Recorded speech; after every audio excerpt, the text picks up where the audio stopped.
warahmatullahi wabarakatuh.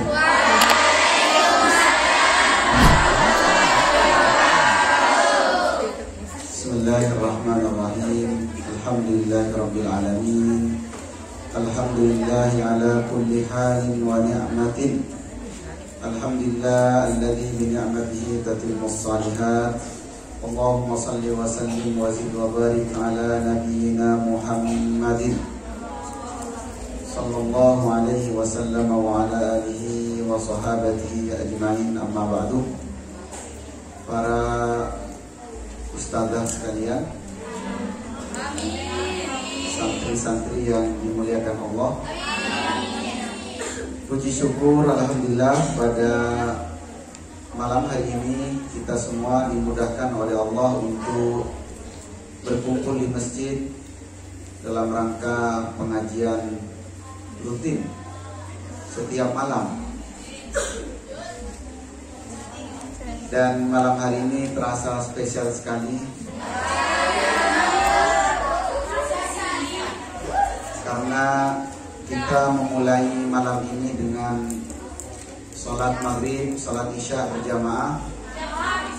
Dan istimewanya itu petang tadi kita diberikan satu keberkahan oleh Allah, yaitu turunnya hujan. Ini keberkahan karena memang Allah yang mengatakan wa anzalna minas sama'i ma'an mubarakan. Kami yang menurunkan air dari langit. Air ini air yang diberkahi. Bahkan sampai ada anjuran jika hujan turun, apalagi di awal-awal itu, agar kita mandi hujan. Tapi kalau bisa itu mandinya di siang hari. Kalau hujannya jam 12 malam tidak perlu mandi. Baik, mudah-mudahan kegiatan kita malam ini diridhoi oleh Allah Subhanahu wa taala.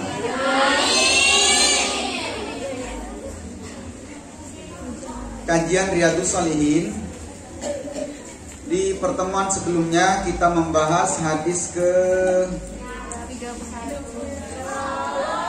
berapa? 31 tentang orang perempuan nangis di Rasulullah datang kemudian menegurnya. Apa kata Rasulullah saat itu? Ittaqillaha wasbiri, takwalah kepada Allah. Dan apa jawaban perempuan ini? Ilaika anni, menyingkirlah dariku, fa innaka lam tusab bi musibati, karena engkau tidak merasakan musibah sebagaimana menimpaku. Perempuan ini tidak tahu kalau yang datang adalah Rasulullah. Lalu dia bergegas menemui Rasulullah, datang ke rumahnya dan minta maaf. Maka Rasulullah mengatakan as-sabru indas sadamatil ula, sabar itu pada hentakan yang pertama. Jadi begitu diuji langsung sabar. Jangan nunggu 2 jam, 2 hari, 2 bulan, apalagi sampai 2 tahun, apalagi 2 abad.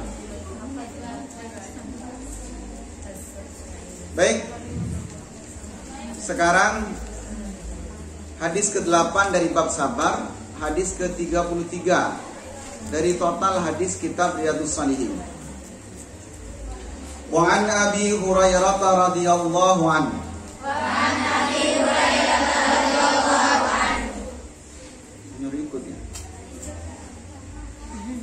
Disuruh ikut ya?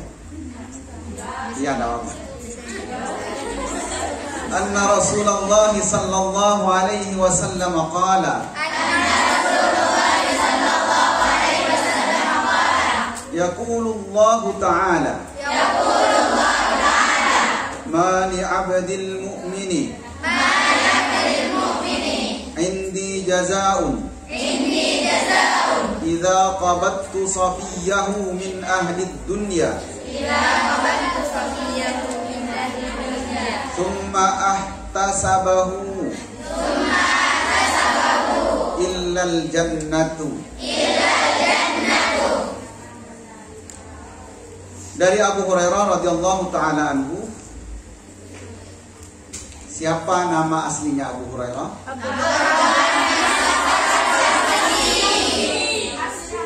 Kunyah. Kenapa diberi kunyah Abu Hurairah? Karena biasa membawa kucing setiap kali bertemu hadir ke kajiannya Rasulullah. Jadi kalau suka bawa kucing, maka nanti bisa diberi gelar Ummu Hurairah.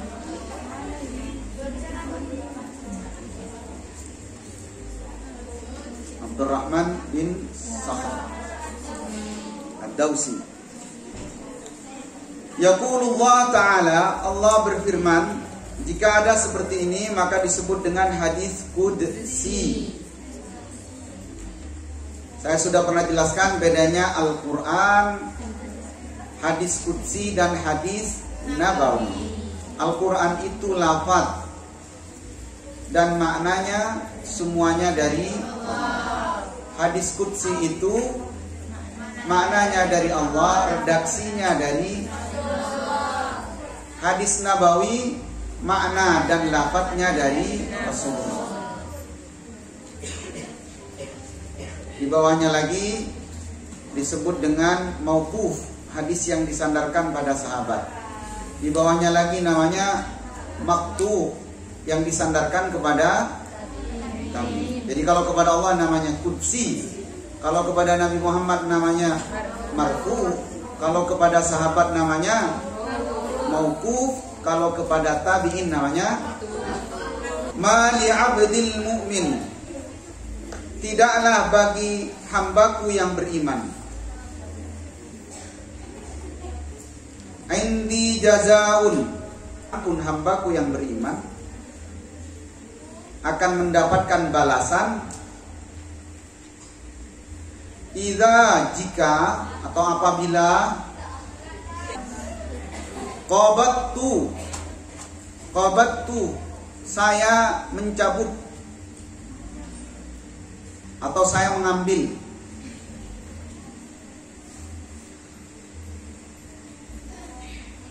sudah safiyahu, kekasihnya. Safiyah itu artinya min ahli dunya. Mana ahli dunia? Hah?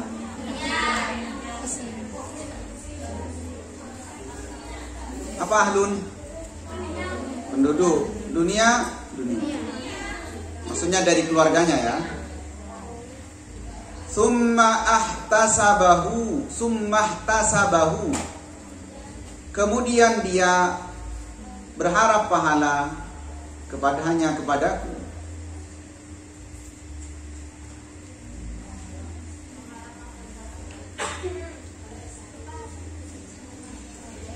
Kemudian dia dari musibah itu, di antara kekasihnya itu dicabut oleh Allah, dia hanya berharap pahala dari Allah, illal jannah, balasannya tidak lain kecuali surga.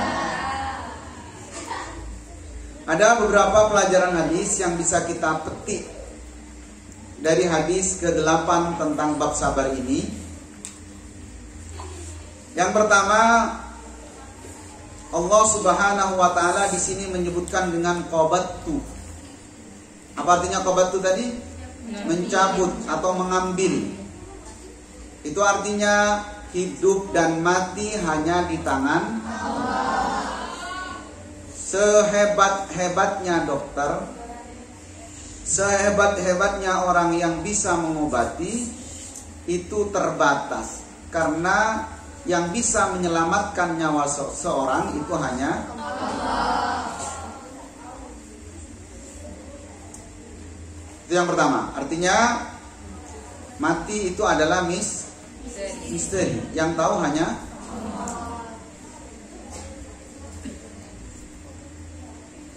Makanya tidak boleh kemudian kita begini. Kalau datang ke dokter Budi misalnya, datang ke dokter Toto pasti sembuh. datang ke dokter siapa? Gatot.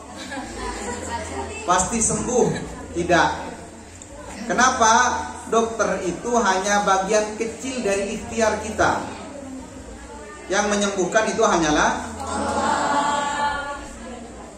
Berapa banyak dokter nyuntik pasien, sebelum pasiennya sampai ke rumah, dokternya sudah mati duluan. Ya. Berapa banyak orang yang bertugas menjadi supirnya ambulan, kemudian tiba-tiba kecelakaan, yang nyopir ini meninggal duluan, yang sakit yang diantar ternyata umurnya panjang. Karena itu ada ungkapan wakam min sahihin mata bi ghairi illatin. Berapa banyak orang yang sehat mati tanpa sebab. Wakam min sakimin asyatulam minad dahri. Berapa banyak orang yang sakit ternyata usianya panjang. Maka kata qobatku di sini adalah ada pelajaran tauhid. Hidup mati, sakit sehat, semuanya ada di tangan Allah. Wa idza maridtu fahuwa yashfin. Kalau saya sakit, dialah Allah yang wa huwal ladzi yumituni summa yuhyi. Dialah yang menghidupkanku, mematikanku, ada di tangan Allah. Yang kedua, Safiyahu, ini sebagian pensyarah menyebutkan manistofa, yaitu orang-orang yang menjadi kekasihnya yang dipilih oleh Allah. Siapa yang dimaksud? Bisa bapak, bisa ibu, bisa anak, bisa saudara. Yang jelas Safiyahu di sini adalah orang yang memiliki hubungan darah paling dekat dengan kita. Kalau mau dirunut, yang paling kita sayangi siapa? Anak.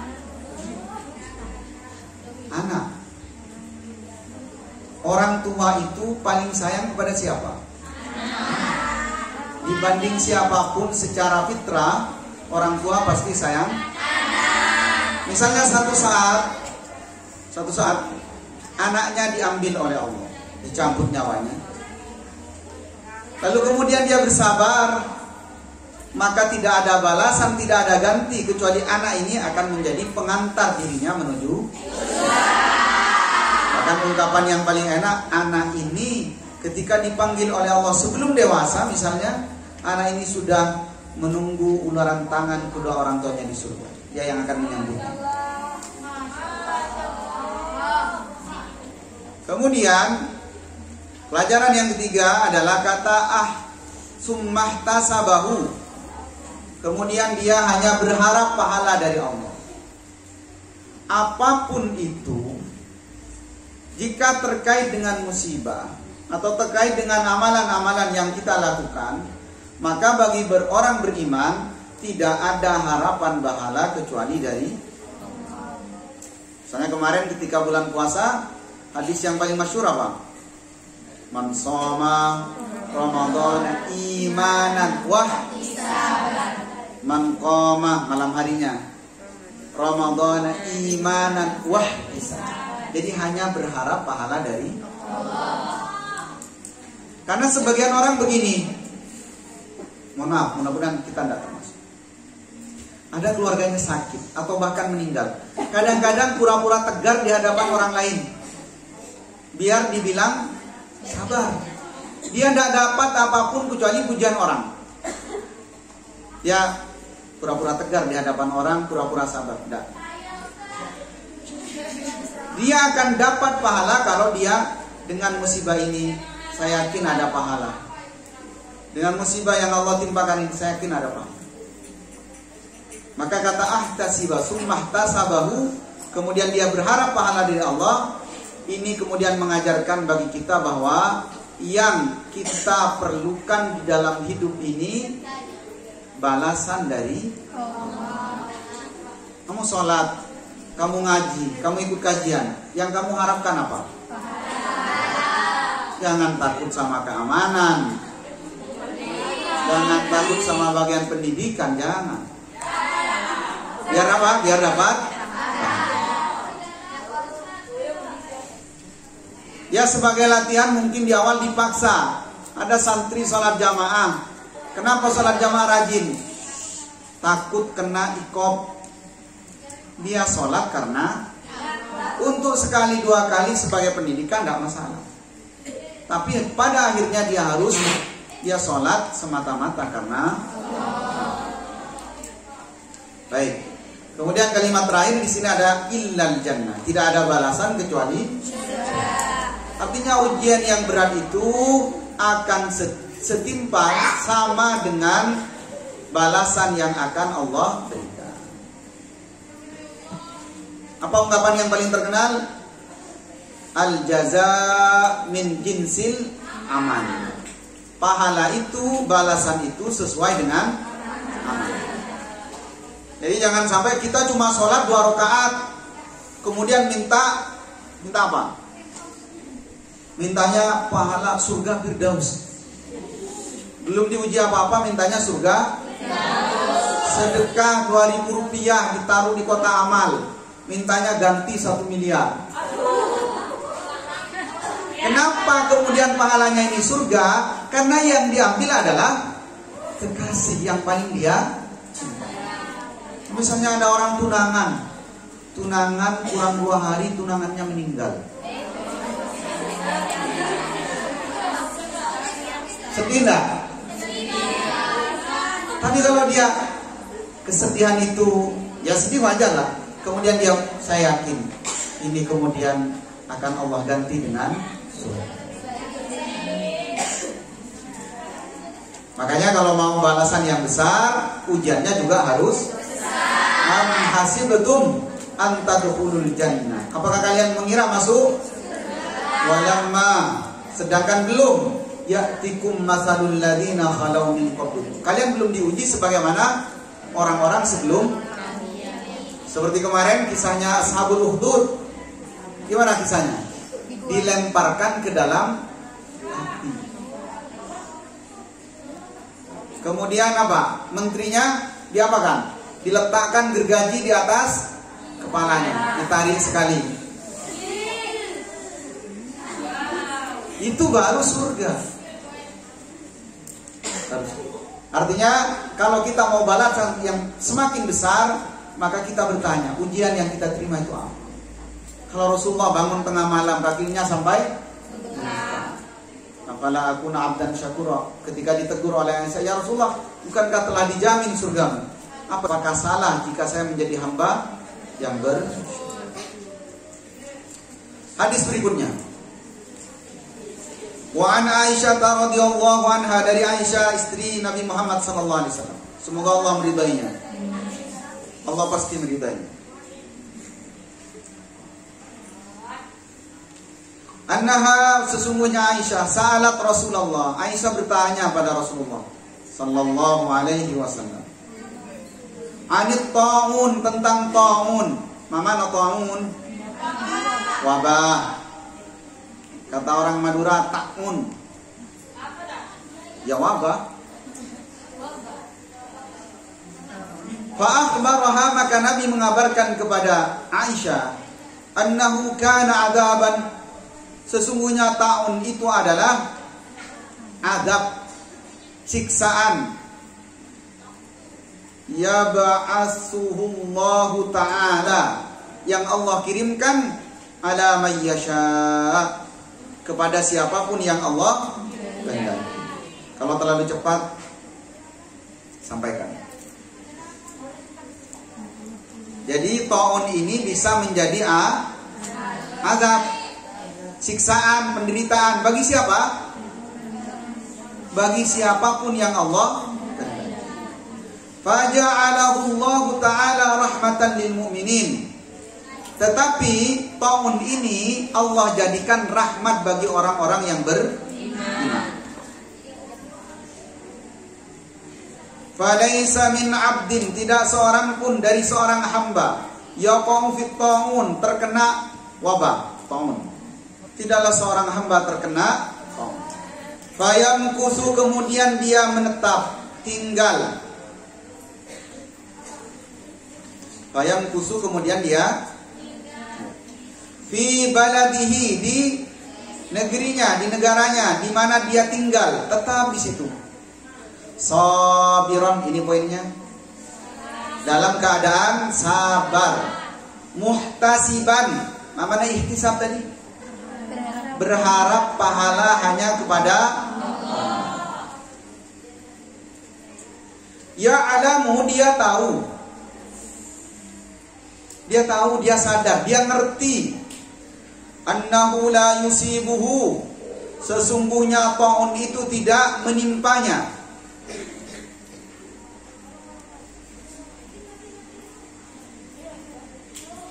Illa ma kataballahu lahu, kecuali sebagaimana yang Allah tuliskan baginya. Artinya dia sadar bahwa ini adalah takdir dari Allah, ini sudah dituliskan oleh Allah. Illa kana lahu, kecuali bagi orang tersebut, misluh, seumpama, seperti ajri syahid, pahala orang yang mati syahid.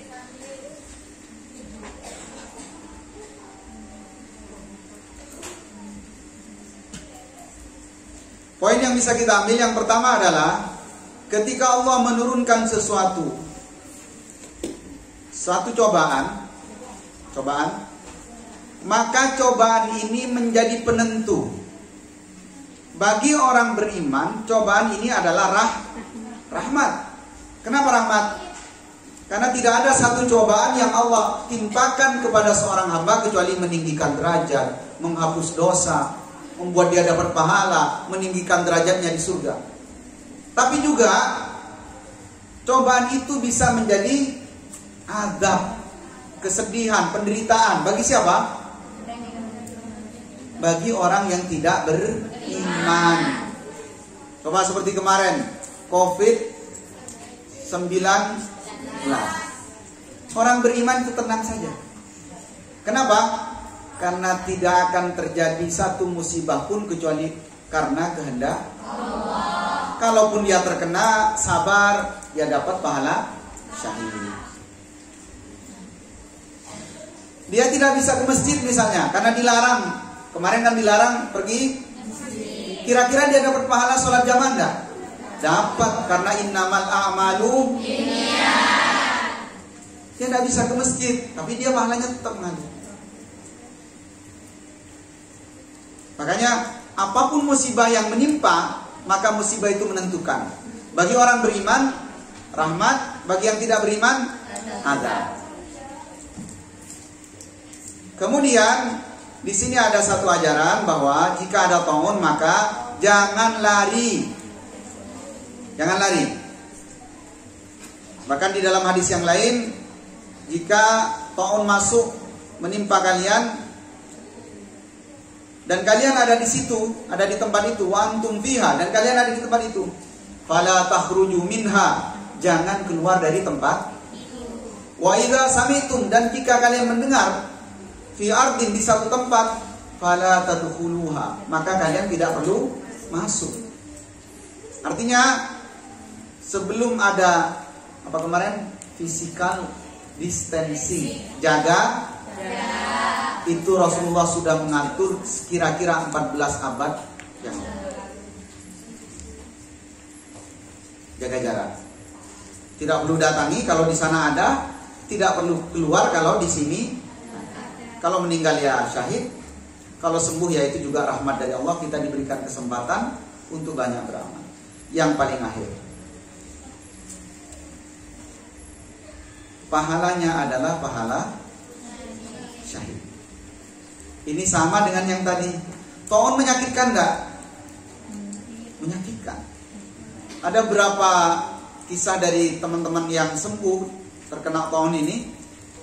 Itu ada yang tidak bisa nafas, suhu tubuhnya panas luar biasa.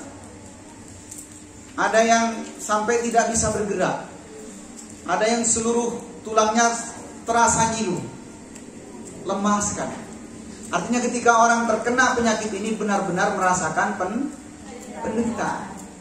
maka kemudian Allah juga memberikan balasan pahala setara pahalanya orang mati syahid. Bahkan di dalam riwayat yang lain itu disebutkan bahwa yang mati karena taun itu dia matinya mati syahid. Mati syahid seperti apa penjelasannya?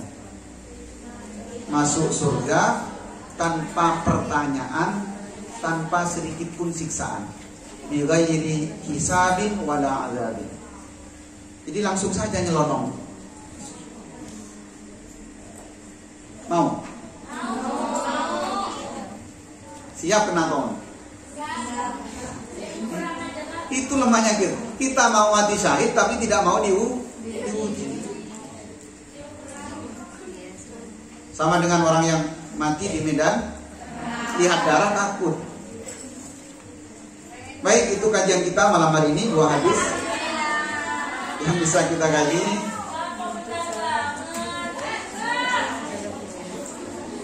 Mudah-mudahan apa yang kita kaji ini bisa memberikan ilmu yang bermanfaat bagi kita semua. Dan apabila ya kita kan sering mendengar ada di antara saudara-saudara kita, utamanya di pesantren ini, kadang dikabari sudah ada keluarganya yang meninggal. Kadang-kadang tidak dikabari, dibawa pulang dulu, baru sampai rumahnya dikabari. Barangkali kalau bersabar, berharap pahala dari Allah, maka nanti gantinya adalah aku lumat tasma'un wa astaghfirullah li wa lakum wa lisairil muslimina wal muslimat innahu wal ghafurur rahim. Fastaghfiruhu astaghfirullah alazim. Subhanaka Allahumma wa bihamdika asyhadu an la ilaha illa anta astaghfiruka wa atubu ilaik. Assalamualaikum warahmatullahi wabarakatuh.